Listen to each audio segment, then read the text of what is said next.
Hey, what is happening, everybody? I am Pruitt, and this is Everyday People Doing Everyday Shit, the outstanding, sometimes quirky podcast featuring myself and featuring sometimes Queen Pruitt, but not today. I like to sit down, or the both of us like to sit down and just chat and just, talk about everyday life, everyday stuff, just as if these mics weren't even on. That's how we roll. Appreciate y'all being here. Appreciate you hopping in and watching live on the YouTube live stream. If you're watching live right now, thank you for that. Go ahead and hit the like button inside of YouTube so the algorithm will show a brother some love. So thank you for doing that. And also make sure you subscribe to the YouTube channel. As I've said before, Queen Pruitt will not be on the mics for a little while longer because at the time of this recording, we're now in, what do you want to call it? Opening night eve, I guess that's what we can say. Opening night eve for her Much Ado About Nothing Shakespeare performance here in the local theater in Sonoma County. Looking forward to it. I'll just go ahead and say that. I'm looking forward to it. I'll be there tomorrow night for opening night to check it out and root her on and just watch her absolutely kill it because shit, that's what we do. Know what I mean? So that's tomorrow. She'll be back on the mics. It'll be May sometime because she's going to be busy doing that. So for the interim anyway. All right, so let's get right into this here show. I had some thoughts on some things inside of the Patreon community. That is patreon.com/AntPruitt. I shared some things in there with those folks. Thank you for being there. And I said I'll bring it up on the show. I'm not going to mention their comments. If you want to see their comments, which I thought were fascinating, just go ahead and check it out in the Patreon community. But the story of the day, at least somewhat of the day, I don't care too much, but it is fascinating and interesting to me. So let me just hop on over to that screen here and just show it. And here you go. I can just hit this button, can I? Ain't it? Yeah, didn't I have a button? Yeah, I did. Right there. Boom. There's a button. This is on NBC News. Headline says, Biden signs Ukraine aid, Israel funding, and TikTok crackdown into law. All righty then. So let's dive into this stuff. First and foremost, I am not a political junkie. I really don't care about politics. So you're not going to hear me talk about politics very often on this show, but I'm just going to touch on this here briefly. All right. So I'm not going to get into the whole Ukraine, Russia stuff. No, I'm not getting into that. What I did want to get into is this quote, TikTok ban. Okay, so, the folks in our leadership was like, we need to get rid of TikTok in the U.S. And if we're not going to get rid of it, we need to at least have the Chinese owners divest from it so it can be used in the U.S. and we can trust the app more so, if you will. And I've always called bullshit on that from day one. I think it's a pretty stupid idea. I think it's a bunch of panic that really doesn't hold any water. I've had people call me out on that, as they always do, these awesome patriots of our United States of America. Is China a threat to our country? Yeah. Is Russia a threat to our country? Yeah. But we're always talking about China. Why aren't we talking about Russia? So I don't get it. I'm to the point where I don't care anymore, but I feel bad for folks that have a lot vested in TikTok as far as their career and so forth. Some people are paying their bills using TikTok because it brings more customers or business or what have you to them. But it's a really good platform. But yeah, a Chinese company owns it. And yes, they could mine the data off of that app and do some weird things with that data.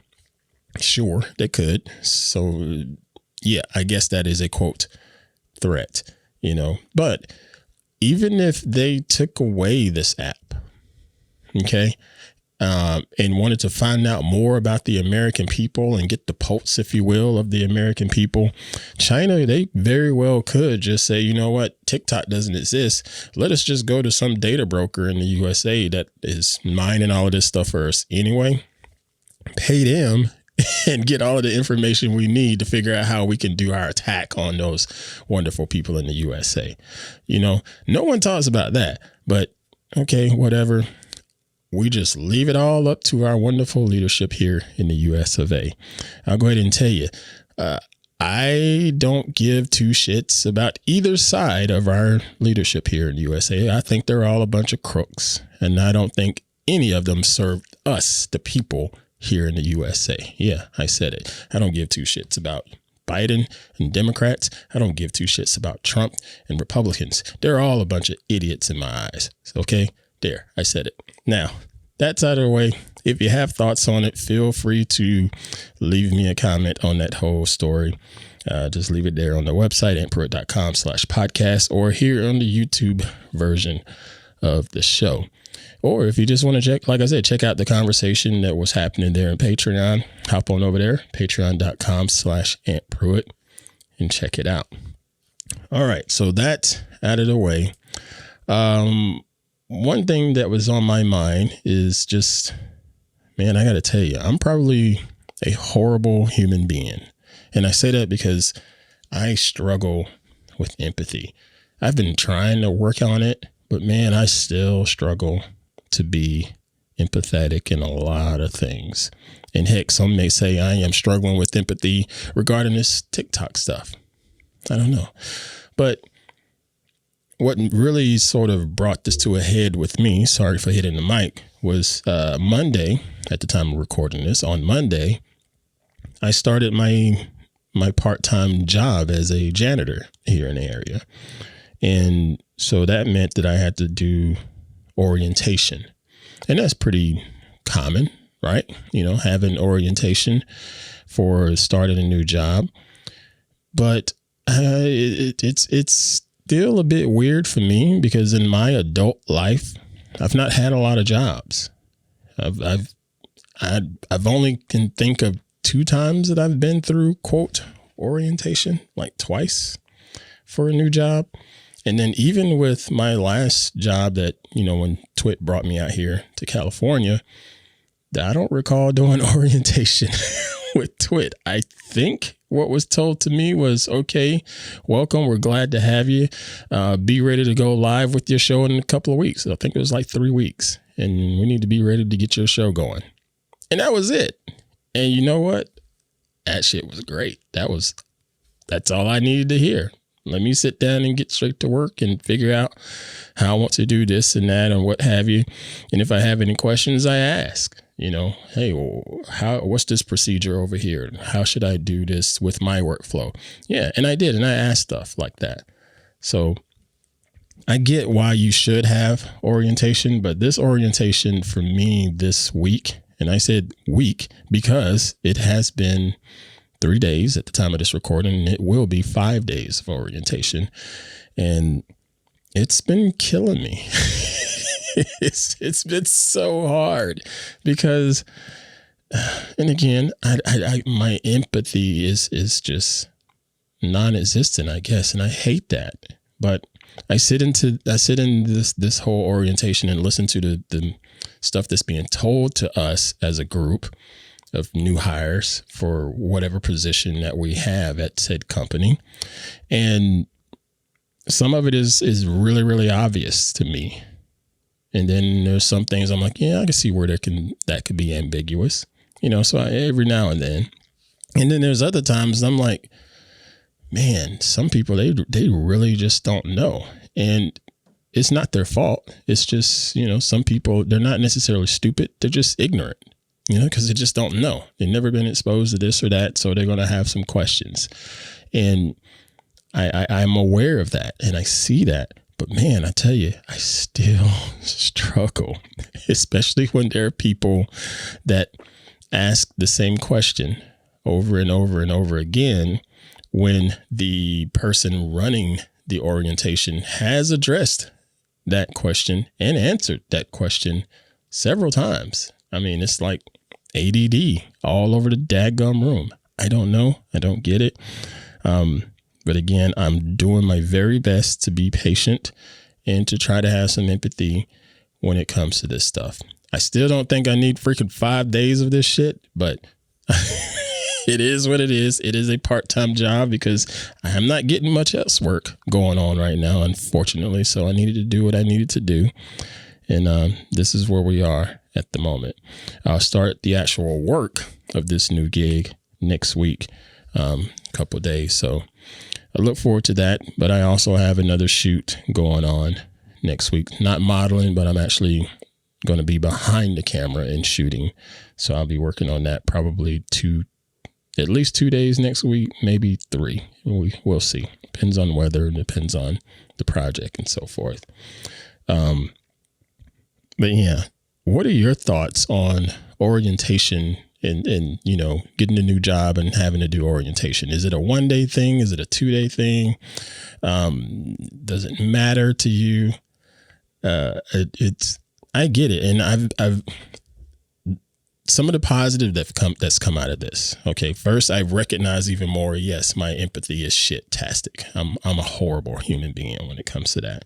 Secondly, I was able to be introduced to some other people there that I never would have met or seen in my life and learn a little bit more about them. One of them is actually going to be a coworker of mine. And she's this little Colombian lady, and she's fascinating. She's funny, interesting. She's quirky, but for whatever reason, she and we seem to get along right out the gate, even though we barely know each other. So I don't know how often I will work with her, but it's pretty cool listening to her story. You know, she goes on and talks about her childhood, and it is a very interesting childhood. I'm not going to say too much because I don't want to reveal any private information, but yeah, she's someone, she didn't come from privilege. I'll say that. She did not come from privilege, and she's busted her ass, and I got a lot of respect for her, you know, but she's still quite out there too. But yeah, let me know y'all thoughts on that stuff, man. It's, I think it's just me. I'm sure you all are much better human beings than I am. All right. Before we get out of here, I'm going to pause to allow an ad to run so I can get a few more dollars to try to help pay the water bill. So I'm going to pause for a couple seconds. We shall be right back after this. Okay, we are back. And before we get out of here, I want to talk about one more thing that happened over the week, and that was the University of Oregon trip. You know, we got pretty busy last week with that photo shoot that I was a part of. But in addition to that photo shoot, had to take a visit up to Eugene, Oregon. And yeah, it was a challenge to get there because it's a 9-hour drive, and I'm not made of money to be able to just buy 3 plane tickets and go up there and also get the hotel and rental car and all that stuff. So it was a 9-hour drive and had to push our way up there to, you know, meet some of the what do you call them, ambassadors, if you will, of the university, and do the tour and so forth. And it went well. I am very, very happy with how well it went, and also wanted to try to shake the hands of the coaching staff there and have Hardhead be able to get introduced to the coaching staff. And that worked out way better than I expected. I'm going to see if I can get some pictures up on the screen here. Let's see if I do that there. And then let's zoom it in so y'all can see it like so. There we go. But it was really nice. And what I'm showing on the screen is basically my newsletter. So if you haven't subscribed to the newsletter, this is why this is a little bit new to you.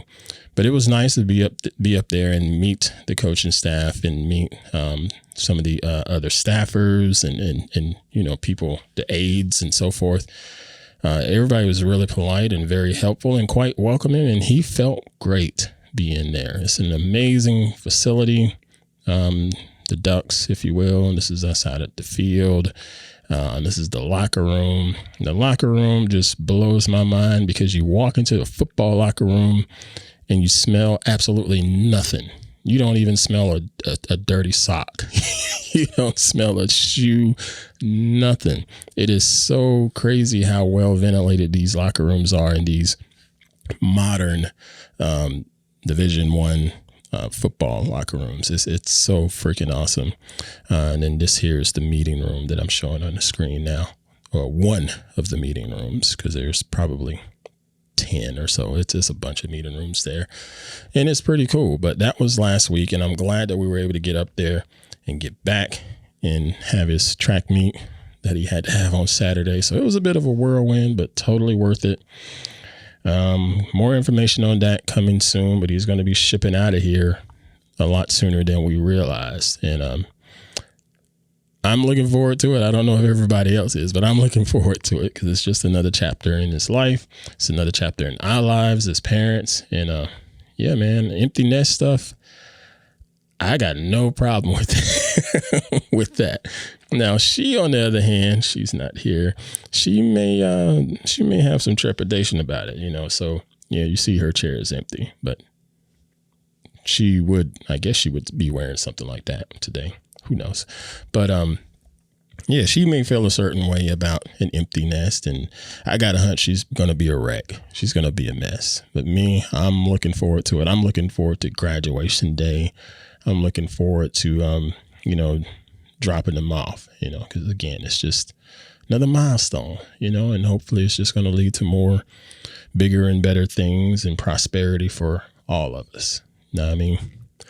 All right, that's going to do it. I hope y'all are doing okay. Thank y'all for being here. Thank you for doing all of those algorithmic stuff, be it on YouTube, be it on your podcast app and so forth. Just leave the comments, hit the likes, hit the shares, all that good stuff, man. This sort of just, it's been in the back of my head because Sunday I also went to Pruitt Studios, and they did their, at least it was quoted at the time, they did their last live in studio broadcast there on Sunday. And I didn't intend on going, but I'm glad I did go because I'm a fan. And, just being there and watching that experience and so forth, it just made me think that, hey, if you really dig content, be it a favorite musician, be it a favorite illustrator or a photographer or what have you, if you don't pay for any of their content, at the very least, please share their content with other people so more eyeballs can see it. And maybe it'll help open up some other opportunities for them to be able to support themselves as a business. You know what I mean? So like this show here, everyday people doing everyday shit, just hit the share button, share it with all of your friends and family, and share it with a couple of enemies if you just really want to piss them off. I'm totally fine with that. So appreciate you doing that, be it through the podcast app or be it through YouTube or what have you.